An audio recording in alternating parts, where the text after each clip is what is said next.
Hey everyone, welcome to another episode of Ult In Ten, and today with me I have someone very special. He probably has the biggest dick in all of the pro players. It is Aphromoo, and I say that because he is black. Yes, that's racist, but it is true. Everyone knows it. So why don't you say hi and tell us about yourself? Hi guys, that's me, the Big Dick Blackie, and I'm playing Kog'Maw in this CLG tournament with EG currently.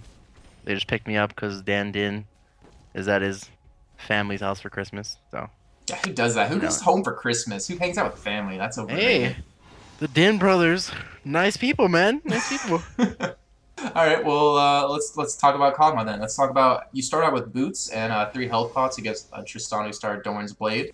Is that pretty normal for you? Like, I know you have Soraka to kind of keep you healed up quite a bit, keep your mana up, but Triss does do heavy damage early on. That is true, but I had to go boots 3 pots, usually always, since Tristana can be really aggressive early. Like, as she just jumped right there, just put the pressure on. Since Soraka only heals for 60 life at level 1, and if you just keep the pressure on, you can zone them at the tower, and that's what they're doing. MIG is playing in the lane correctly. Kog'Maw doesn't do well until level 6 when you get your ulti, and then he can outlane anyone in the game. But right now, I had to take boots and 3 health pots to stay away and be able to get away from Trish jump on me. So Yeah, I yeah, noticed throughout this replay in the lane phase, you're really passive because of just how you're saying earlier how weak Kog'Maw is early on, and having to summon Tristana, it's a pretty strong comp to go against when you have a passive farmer until they get the levels they need. I actually want to ask about your early game goals. As an AD carry, what items do you typically go? Because I know Kog'Maw, you can go AD Kog'Maw or you can go on hit Kog'Maw, and I believe in this game you actually go AD Kog'Maw. and I do.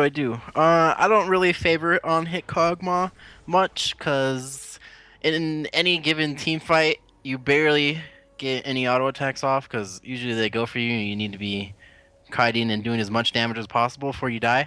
So on hit, I don't know, it doesn't really do but that much. And in this game, they have Malphite where he would reduce my attack speed if he gets on top of me. So on hit wouldn't really do that much because I don't attack as fast. So I just go for big damage and be able to pump out as much as I can since they have Malphite ult, they have Tristana jump to get to me.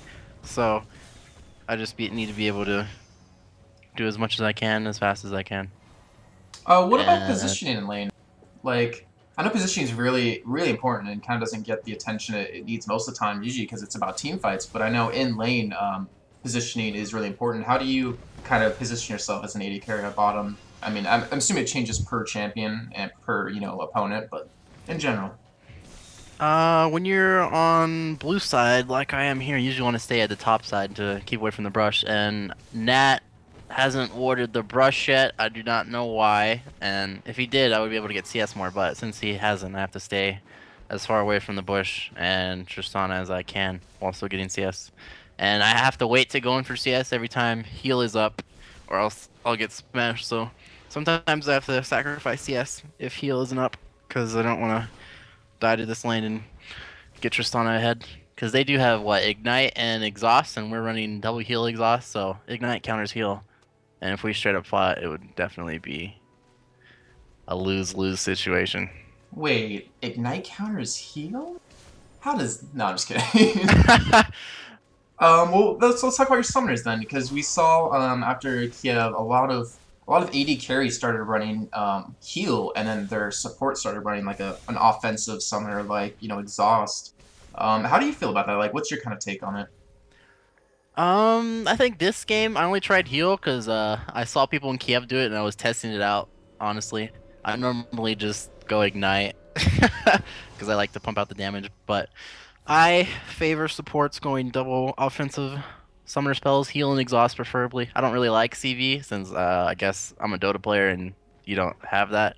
So having the support have 2 offensive summoner spells and then myself with Ignite would counter any heal summoner spell they would use, and we have exhaust and then heal for ourselves. So I like that since I'm a man mode kind of guy. Just go in there and fight.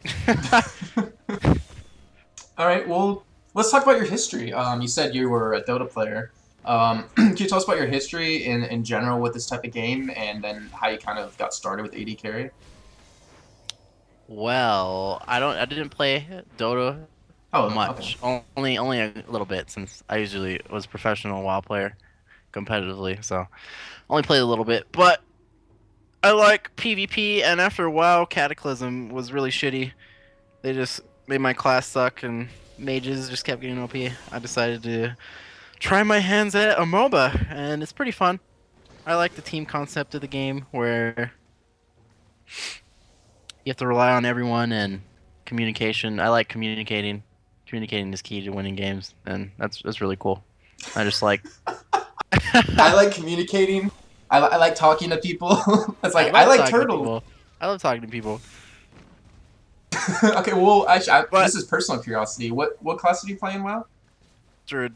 Oh, fuck you. I hate you. You're dying of fire. You have no soul, sir. Fuck that. Okay, yeah, continue. Sorry. And I normally an original mid player in this game. So, and then when I joined V8, they made me practice AD since no one else wanted to do it. So that's the strongest role that I can play right now. So pretty much. And AD carry is probably, I would say, the most impact on any given game. Probably jungler would beat me out, but you're basically late game, and if the game gets a late game, it's all based on you, whether or not you win or not, how farmed you are, your positioning, etc. So, I like that role, having that responsibility. It's pretty awesome. You got the big balls to play that character. Like, I want to Oh be the yeah. man you count on for this game. I want to be the man that's gonna turn this game around. Okay, and now we are in mid game replay. I did. And okay, good to know.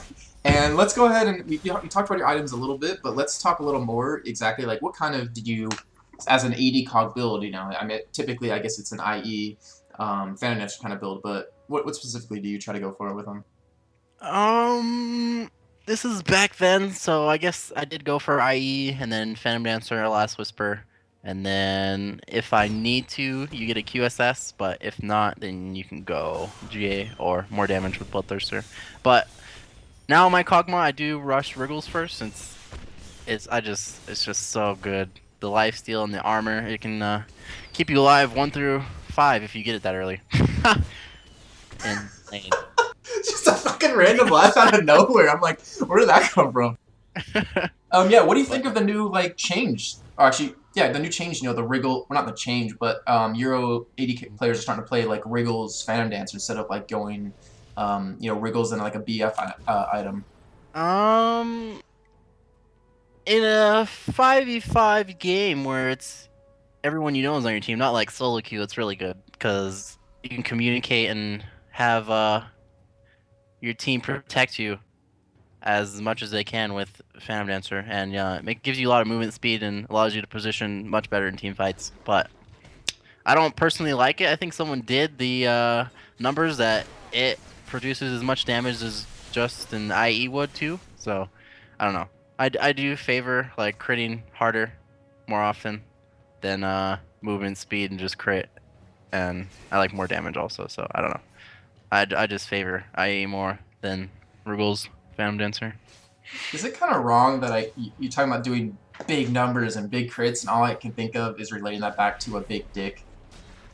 Is that a little weird? No, that's pretty much how I roll all the time, you know? Do things big? That's what I think. That's what I think when I talk about big crits. Oh god, I'm gonna get so many hate comments on this video. Everyone's like, "Fuck, but you're hella racist." And I'm like, "What? No, he was okay with it. I was giving him I a should just compliment. like pretend I flipped out because you said like. He showed me before the show. It was giant. I was like, I'm so scared. Okay, that's homo. Oh shit! Oh crap! Oh, Oh wait! Oh, back to the replay here. You're killing wolves, and that's an interesting move by Kog'Maw. No, but here we're gonna see a little team fight happen, and in team fights as Kog'Maw, what do you try to do? You know, obviously other than you know, hey, attack the since he damage. does have some good range, you can attack whoever you want basically, but usually you just want to attack what's next to you, and if a carry comes in, then you go for him.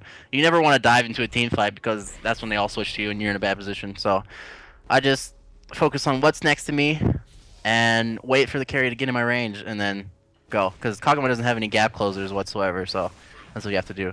Like Tristana, if you pay attention to like what spells they've used already, then you can jump in and do stuff and then jump back out easily. But as Kog'Maw, you don't really want to do that. Like Malphite has ult, so I have to wait for that and dodge that. Morgana can come on me and ult me. Oh, never mind. Okay.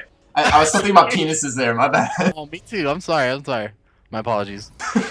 And Morgana can bind. Sona has ult, and Cho'Gath has knock up and feast and silence, which would stop everything that I can do. So I have to stay in the back as much as possible. So Yeah, it's kind of funny. You were talking to me earlier before we did this actual interview about Ashe, and you're still not a big fan of her, but she has no real escapes besides her arrow, and Kog'Maw kind of feels like that too. What's kind of different? Just the different range that Kog'Maw has. Um, not necessarily. I just like having more abilities to use in any given situation that do damage. Like Ashe has one, and that's Volley. volley, and that's on whatever a 4-second cooldown at level 9, I guess. Yeah, but earlier on it's really long cooldown. So I don't know. Kog'Maw has a Q that reduces armor and magic resist. He has percentage damage on his W with his auto attacks that does extra damage, and then he has an E and his R. So that's basically 4 abilities, and plus his passive when he dies. So I don't know. I just like utilizing more abilities in the team fight since I feel like I can handle that. So Okay, like, well actually no, go ahead, and then we'll talk about what else I oh, want to okay. say. Like Invoker in Dota, I love that hero. He has 12 abilities. So ridiculous. It's That was just too pretty much good. for my white mind to handle. It's white man. Oh my god. What's wrong with that? I'm just admitting to my faults as Oh, a well, that makes it ethnicity. okay. That makes it okay. And I actually want to talk to you about your Caustic Spittle, Kog'Maw's Q. It really makes Kog'Maw, a pretty good tank killer combined with his W. So, since the short range on Caustic Spittle isn't as far as your range when you proc your or use your W, do you typically only use that on like tanks when they come in close and you can't really get to their carries? Right. You attack what's next to you, and whatever is more efficient to focus, then Q them and then start pouring damage into them as much as I can before something happens. Whatever. Oh God, sorry. But My mind keeps going back to dicks. But anyways, wow, dude. I swear I'm straight. It's just all this talk. Oh, it's okay. I'm fetish with black dicks too, so it's alright. And we see here you actually get a couple of these, but you got a really nice snipe off with your ulti on the Sona.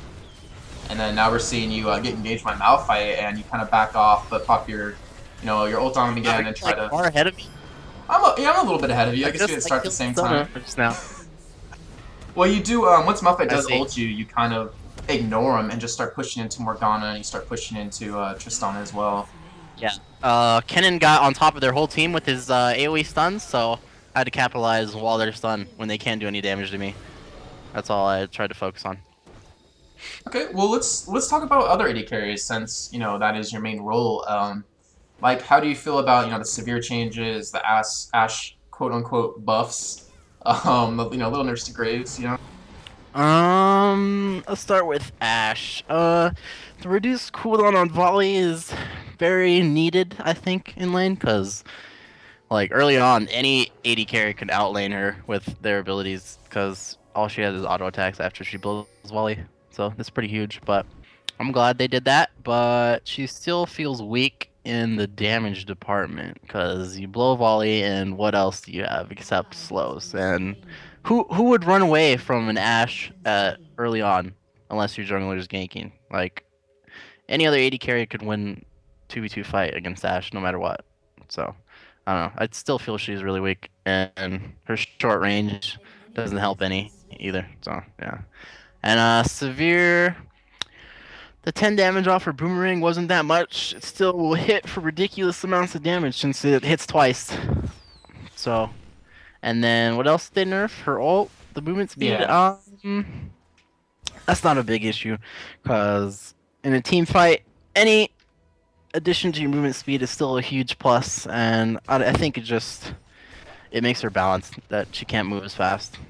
So Actually, what's actually funny about Severe, I believe this works. You might know better, but if you combine your flash with her boomerang, you can actually hit someone 3 times with it.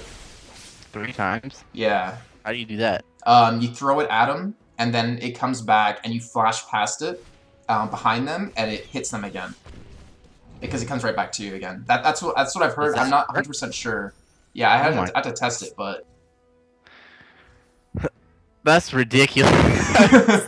Holy crap. I'm not 100% sure. But if it does work, that's pretty nice. But then it does waste your flash, so it is kind of counterproductive almost. As long as unless you're confident with Yeah. like a Tarek or something. If it's 1v1, then sure, but I want to save my flash for instant repositioning than rather than doing that. If I know I can kill him without having to do that, then that's fine.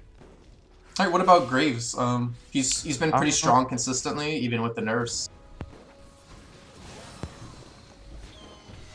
did they nerf him this patch?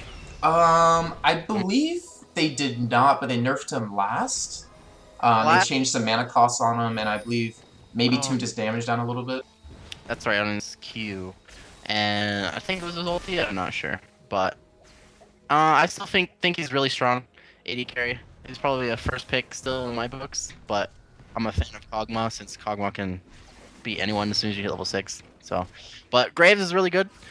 The mana cost definitely made him more balanced since in lane you can just spam Q over and over and over, which was pretty ridiculous, and it had like a 50 mana cost. That was just too much. So, I think he's really balanced now. Definitely on par with Vayne, but Vayne did get nerfed too. Dude, you still in the call? What the hell? Yeah, I'm still on the call. What's up? What is that noise? Oh well. But yeah, I think he's on par now with almost. He's on par with Cog. He's on par with Tristana. You just have to play the AD carries right though, how their style should be played. What else did they nerf? They nerfed Vayne. Oh yeah, Oh Vayne. yeah. Vayne was a huge nerf. Oh my goodness. They nerfed the damage on Tumble, which is pretty big, because a little auto attack, Tumble, and then E used to be like 200 damage at level 3. Yeah.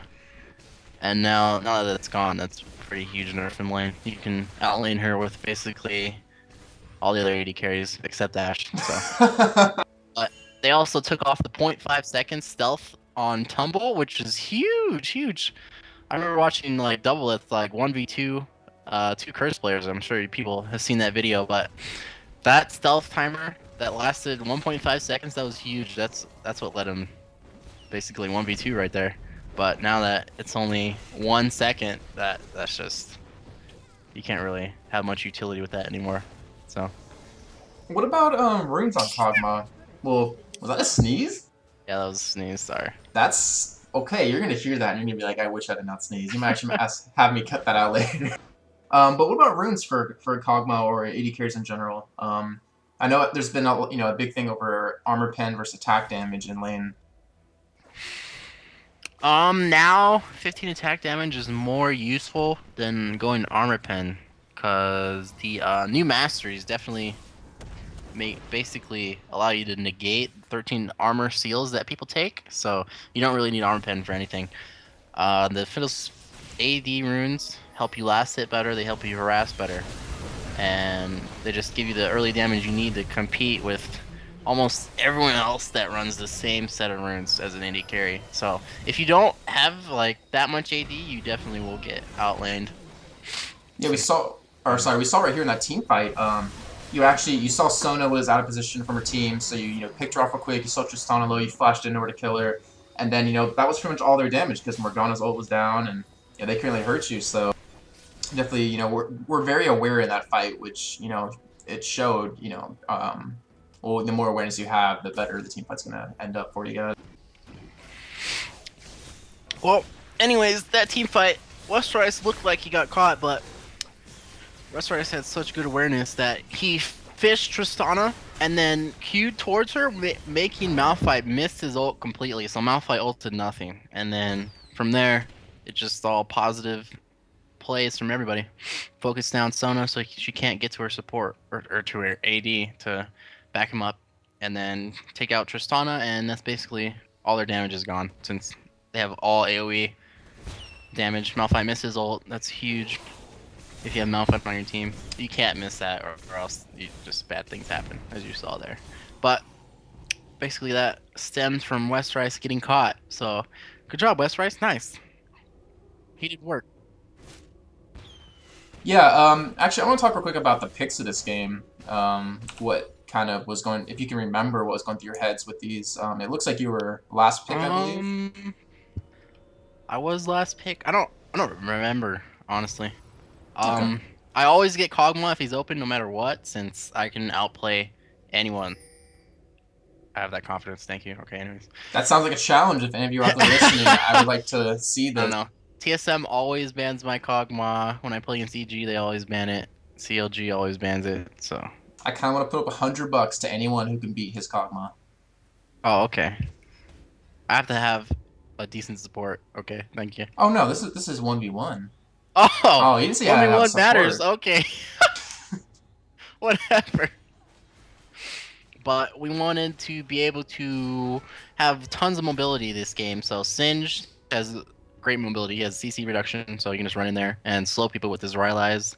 And then Fizz, his little gay move where it makes him invulnerable, basically. So that's pretty cool. And then Kennen for the AoE CC is what we really needed. And that is really good frontline for Kog'Maw. It enables me to pick what I want to attack and gives me great protection with Soraka being there with me. And I think MIG definitely went for the AoE comp to all pile on me or Sauce, basically. But I definitely think we countered it with Singed and Fizz. Okay, so you were pretty useless in countering. Okay, good to know. Mm-hmm. I forgot what I was gonna say. Oh yeah, you guys got Baron, and you guys are playing passive. I mean, I usually see teams be a little aggressive. Is there a reason you guys are playing passive in this? And instead of pushing. Oh, instead of pushing? After we killed Sona and then Tristana, and then we were chasing Morgana, Cho, and Malphite to get those kills. And in that meantime, Tristana was already respawning, so we couldn't really push, because, I don't know, she can hold us back with her long range. And diving is pretty bad. And at that time, I think Malphite did get away, and just Morgana and Cho died, so Malphite and Tristana were up, and they can definitely stop our push. So we didn't really want to rush anything over aggressive and any dumb plays. Yeah, and you guys picked up Tristana, so now you guys are starting to be aggressive and starting to push their inhib down. And we saw you get another amazing snipe, so we kind of see how often you really do play Kog'Maw. It was like a blind shot in the dark. It was good play by West Rice catching Tristana, who was overextended CSing, so that was really good by him. What about your items? Like so at this point in the game, if you're playing it right now, what would you typically try to build next to kind of stay alive or to do more damage? Like what would be your next go-to item? After this, I would definitely go Last Whisper, because their team, no one has come engaged on me yet at all. They're too busy with my front line, having to get past that to be able to get to me. So just build as much damage as I can. Alright, and this is the last team fight of the game here.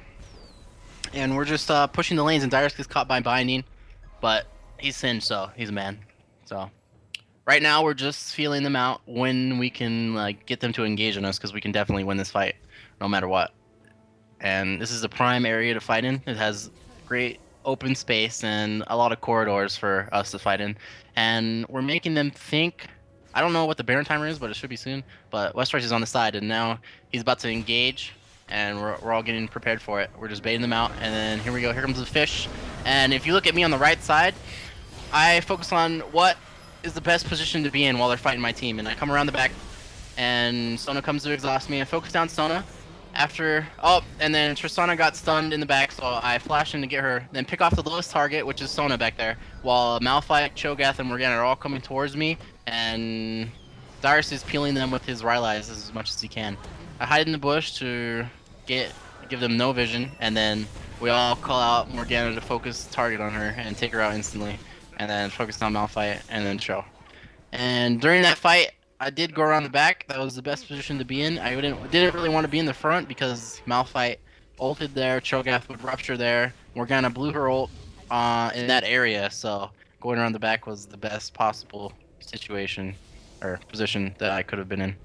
Be able to pick off their carries from the back, which I did. Focus on Sona, made her blow exhaust on me, and then get Tristana, who didn't know where I was since I came from around the back, and then.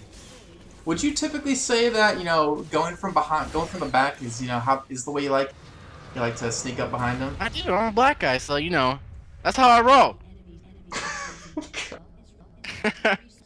Oh, the replay is like dying because it hasn't updated. Oh, it's bugging out. Okay, well, everyone, that's the end of the episode. I really hope you guys aren't offended by the dick jokes or the. Is there anything you really want to say before? Mm, I do give lessons, and I don't know if I can say this. Do I get banned? I give ELO jobs. There actually, I will say this: there actually are a couple of right people subscribed to me, so. Okay. I do give lessons. Just email me at aphromoo@gmail.com, and we'll set something up. Thanks. All And right. watch me when I stream too. Much appreciated. I wouldn't really suggest. No, I'm just kidding. I just have to check Wow, them out when you stream. guy. What? Do I have to support everything you? No. Okay, that's what I thought. All right. Well, everyone, make sure to. I guess you can check out his stream whenever he streams. And if you want lessons, feel free to email him. Yeah. That's. If you guys can, make sure to like and subscribe. It's greatly appreciated. I know Aphromoo will definitely support that. Correct? I don't have to support anything you say. Okay, well, if you didn't hear that, because since Snipes all mumbled up, he said, yeah, support him. Good job. Alright. Well, that's it for Ult In Ten. Thanks for watching, and we'll see you next time. And that is Aphromoo eating. Not dick, though.